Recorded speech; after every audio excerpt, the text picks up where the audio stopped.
Hello everyone, my name is Auro and welcome to the 36th devlog of my base building game, Chambers of Devious Design. Alright, let's get started right away.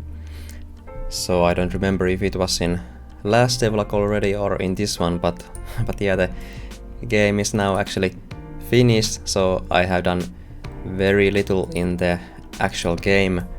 But maybe one thing I could mention is that in the last one I added this turn reminder for the human players, and after mentioning that I won't be keeping it on by default, I was swarmed with comments in my devlog video that okay, it should be on, and I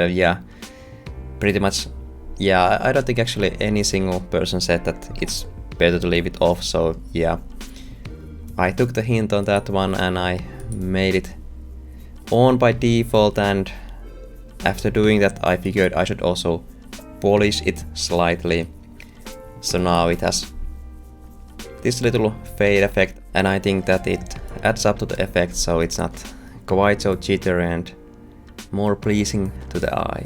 And this was actually quite a nice thing to still look at, because when I was testing this out I found a few additional bugs that I had missed out, and I can't actually remember anymore what those were exactly, but I remember one of those being something that could freeze the game in certain situations, so yeah, it was good that I went back to the game and still found some bugs to fix. But aside from that, I have been doing a lot of marketing and release preparation tasks. One of the quicker ones was updating my site a bit, so basically adding more details about the game to the press section in my website. I don't think people really come to this site very often, but yeah, if someone does, then yeah, there will be some useful information if they want to know more about the game. And actually, related to that, I also created this press kit for the potential journalists and creators that want to feature my game. So there are these branding images here, and then some character images that you can, for example, use in a YouTube video thumbnail. As a YouTuber myself, I can say that any art assets you have on hand will make it a lot easier to work on the thumbnail. So yeah, I basically threw everything here that I thought was interesting about the game, and I am sharing all this information with the journalists and creators that I am approaching. Then one thing I also did was localize my tutorial trailer. I hope this will make it easier for players from other regions also to give the game a try, maybe if they don't know English so well, so it will be easier for them to understand how the game is played.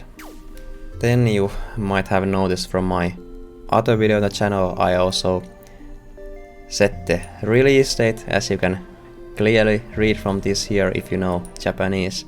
I don't, but well, it's easily deductible, I think, so 5th of September is now the release date for the game. And yeah, if you're interested how I arrived at the date, there's a new video on my channel if you haven't seen it yet, so yeah, I think it's a pretty interesting video. Then on Steam I also did a bit of preparation work for the release, so I wrote this, it's not this, but I wrote an unpublished news article on Steam about the release, and I also localized that for all the 12 languages I have in the game. And similarly, I also wrote a news article for my first game about the release, so I think I mentioned it in one of my devlogs that I will be publishing a patch for my first game, Mortal Glory, which will also hopefully refer people to my new game. So yeah, I have a news article prepared for both of the games. That's something that I don't really want to spend time on the release day, so yeah, it's good to prepare those beforehand, especially if you have multiple languages, because localizing all that text can take some time.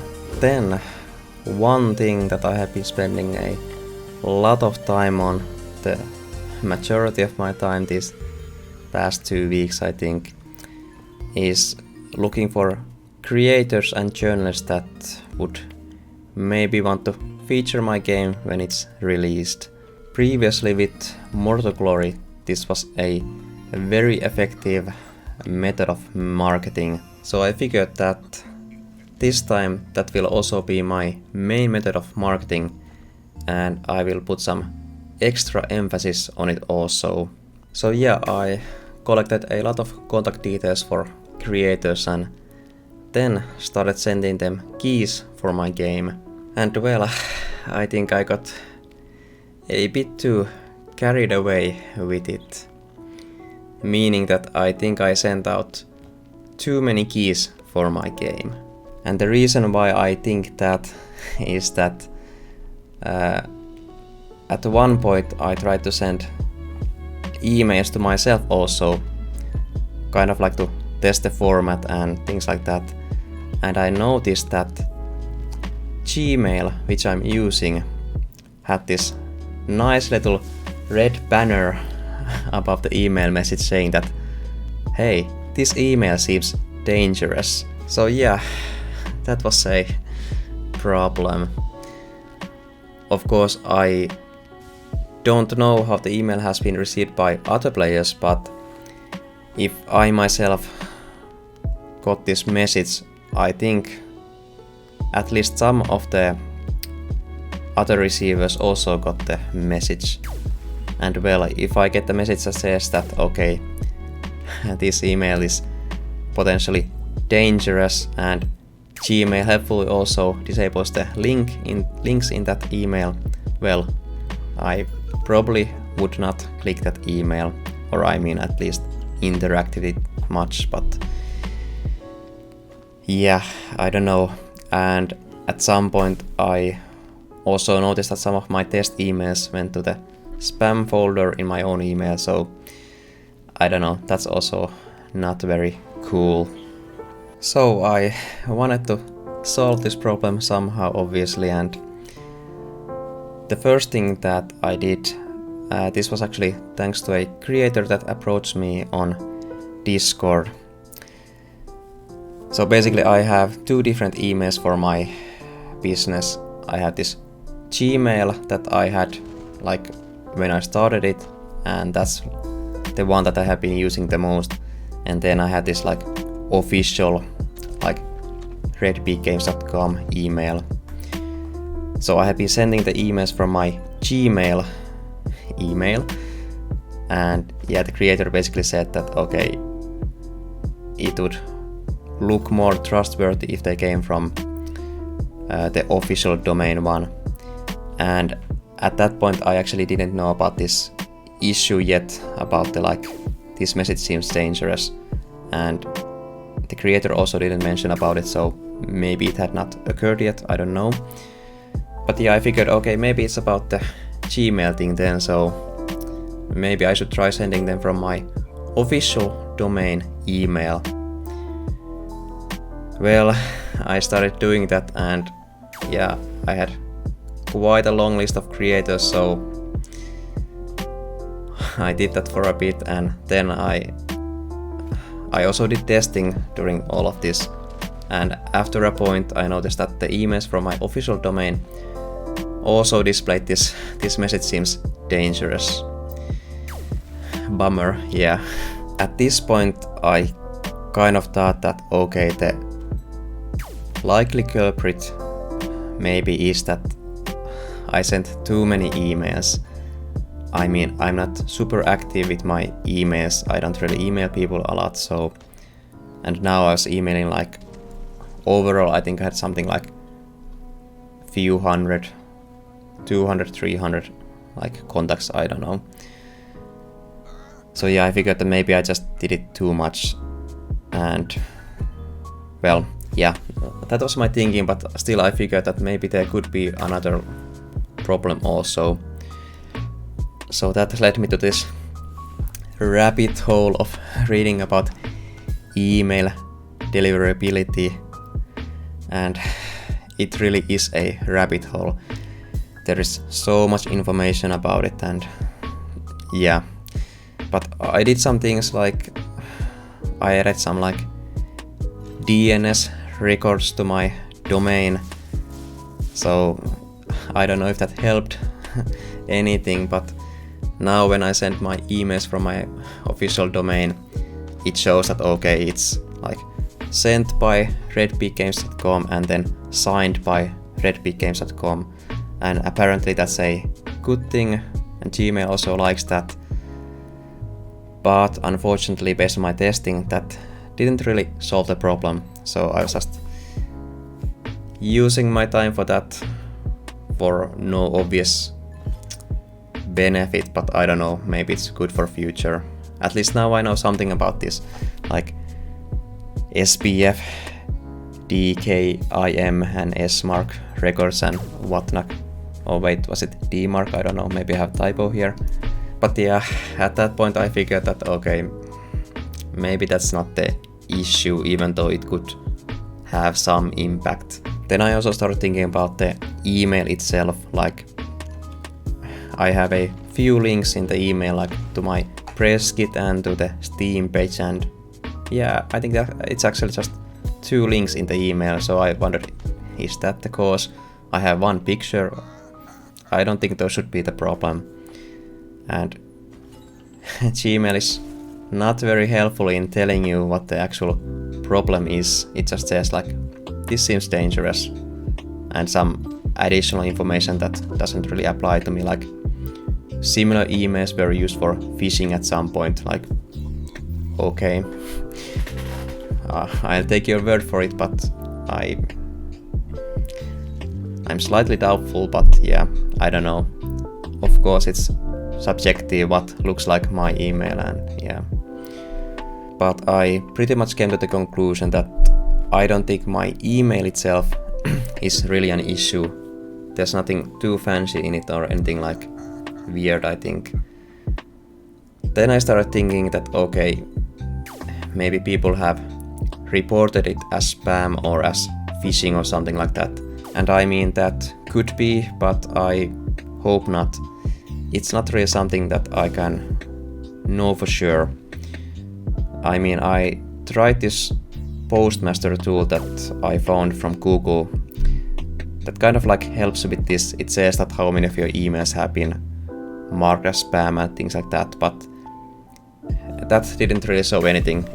It showed a flat 0 in the reports, but I also don't know, I think it's meant for like big email masses, so I don't think my email quantity actually qualified for that. So after all this, and I'm sorry for the long explanation, just trying to process things out. So after all this troubleshooting, my main theory still is that it was because of this like large amount of emails I was sending like suddenly after not sending them like this amount previously. And one thing that like supports my theory is that now after like a few days after sending, I tried to send these test emails again to myself, and those didn't get flagged by Gmail. So yeah, maybe it was a like temporary like lockdown of my email, kind of. I don't know what the correct term would be, but at least at this point I'm hopeful this is not permanent for my business emails. That would be kind of annoying to have that be permanent because of this, but yeah, so now I have started resuming the sending, but with a very diminished quantity, so I'm sending a few at a time and not so many per day. Yeah, overall it's kind of annoying. I mean, my release and marketing schedules are very tight, and this consumed a lot of extra time, and the creator contacting is also my main method of marketing, so at this point I am a bit worried if my emails have actually arrived to the right people. I know some have responded to me, and that's very comforting. And I have also tracked the Steam keys, not like exactly, but kind of like the amounts, and yeah, people have used the keys, so I know that at least some of the emails have gone through. But